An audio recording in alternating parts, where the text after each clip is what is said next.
Salut les fans de ramen. Aujourd'hui je vais vous parler de l'évolution de Vegeta. De son enfance à la fin du tournoi du pouvoir, il n'a pas arrêté d'évoluer. Retournons ensemble sur le passé du fier prince des Saiyans.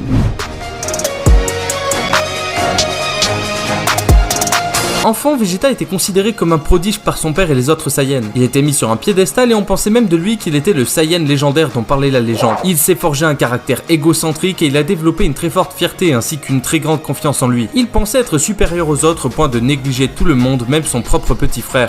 Vegeta, tu as bien un petit frère. Ah oui, c'est vrai, j'avais oublié. Je me demande où il est. En même temps, je m'en contrefiche. Il a décimé de nombreuses espèces sans la moindre rancœur lors de ses missions. Son propre père est même allé jusqu'à exiler Broly sur la planète Vampa pour que Vegeta soit toujours considéré comme le plus fort. Vegeta était alors convaincu d'une chose, il était le guerrier légendaire qui tuerait Freezer et sauverait son peuple de sa domination.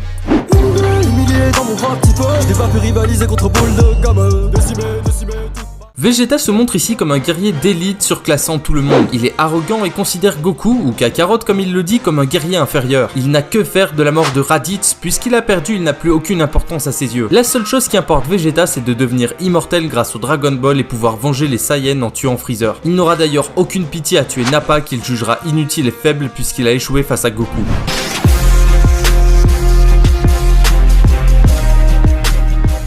Même si dans l'arc Namek, Vegeta a combattu auprès de Gohan et Krillin, cela ne fait pas de lui un gentil pour autant. En effet, il n'agit que par intérêt et il poursuit sa quête d'immortalité. Mais il y a une première chose qui a changé dans l'attitude de Vegeta. Il s'est rendu compte qu'il n'était pas un guerrier au-dessus de tous les autres et reconnaît pour la première fois la puissance de Sangoku. Sur Namek, Vegeta ne sera pas dérangé par la force de Kakarot puisqu'il avait deviné que c'est lui qui allait tuer son ennemi de toujours, Freezer. On voit d'ailleurs un aspect très important du personnage, son attachement à la race Saiyan. Même si ma vie se termine ici, je suis le plus heureux des hommes de ce monde, car grâce à lui, j'aurai enfin ma vengeance. Mais les progrès de Sangoku ne seront pas sans effet sur le prince Vegeta. D'abord je me fais péter par un vieux mec, ensuite on me découpe comme si j'étais un grec. Et le millénaire j'ai fini en enfer. Cet arc marque d'importants changements pour Vegeta. Premièrement, le fait que Goku et Trunks maîtrisent le Super Saiyan le met hors de lui. Lui qui se voyait comme le meilleur se fait surclasser de loin par deux autres Saiyans. Cela va énormément impacter le moral de Vegeta qui va redoubler d'efforts, de rage et d'entraînement intensif jusqu'à obtenir cette nouvelle transformation. En plus de ça, Vegeta qui initialement était venu pour se venger de Goku va tomber amoureux de Bulma. Mais le prince des Saiyans n'accorde pas encore d'importance à sa famille, ce qui va même d'ailleurs choquer Trunks. Malheureusement pour Vegeta qui venait juste de reprendre confiance en lui en obtenant le Super Saiyan, il va se faire battre par C18, événement qui portera atteinte à sa fierté Saiyan. Fierté qu'il a d'ailleurs prouvé en humiliant C19 jusqu'à le rendre tétanisé par la peur.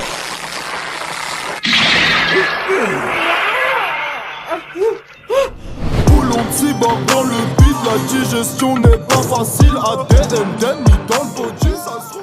Plusieurs événements sont à retenir par rapport à l'évolution de Vegeta dans cette saga. Premièrement, il s'est attaché à Trunks lors de leur entraînement dans la salle de l'esprit et du temps. Il le prouvera en rentrant dans une rage profonde quand ce dernier sera tué par Cell. Mais Vegeta est toujours marqué par le désir de surpasser ses adversaires et cela peu importe le prix. Tellement sûr de sa puissance, il a laissé Cell absorber C18 allant même jusqu'à combattre son propre fils pour parvenir à ses fins. Néanmoins, Vegeta finira rongé par la haine car après s'être fait surpasser par Goku, il s'était maintenant fait sauver par Gohan. Il dit vouloir arrêter les combats à la fin de l'arc, mais en réalité, Vegeta n'est pas prêt d'abandonner. C'est pas le cocon qui me quitte, c'est moi je quitte le cocon.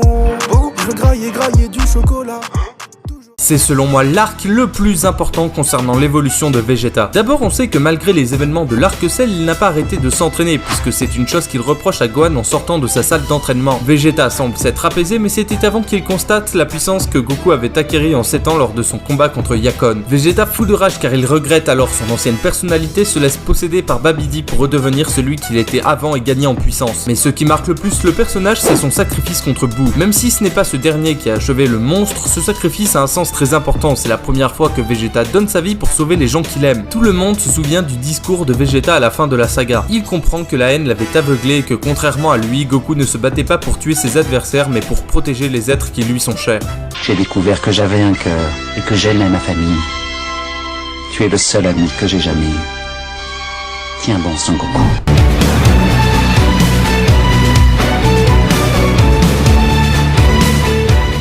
Même si Dragon Ball Super est moins axé sur l'évolution des personnages, il y a quand même quelques trucs à retenir par rapport à Vegeta. Premièrement, il a su s'affranchir de la peur qu'il avait de Beerus, ayant vu plus jeune ce dernier punir son père. Ensuite vient un événement important, il a pu tirer sa revanche sur Freezer. Alors oui, on sait tous comment ça s'est passé, au final ce n'est pas lui qui l'a tué, mais il a quand même pu montrer à Freezer qu'il avait tué bien des années plus tôt, qu'il n'avait plus peur de lui. Il lui a prouvé sa supériorité jusqu'à le mettre à genoux. Mais l'arc du tournoi du pouvoir est le plus important vis-à-vis de Vegeta selon moi. En effet, lors de son combat contre Toppo et sa lutte contre Jiren, il va prouver que sa fierté Saiyan n'est pas incompatible avec l'amour qu'il a pour ses proches. Vegeta va alors choquer tout le monde puisqu'il va lutter pendant très longtemps contre Jiren alors qu'il sort tout juste d'un combat intensif contre Toppo. Il va alors réussir à prouver que la fierté Saiyan combinée avec le désir de protéger ses proches peut être dévastatrice. L'analyse de l'évolution de Vegeta est maintenant terminée. Pour être honnête avec vous, j'ai pris beaucoup de plaisir à faire cette vidéo puisque Vegeta est mon personnage préféré. Pour moi, c'est celui qui a la plus grande évolution de tout l'univers Dragon Ball. Si t'as aimé la vidéo, n'hésite pas à la liker et n'hésite pas à t'abonner si ce n'est pas déjà fait. Tu peux aussi me retrouver sur les réseaux sociaux pour plus de contenu manga. C'était Pyriox, à plus bande de ramen.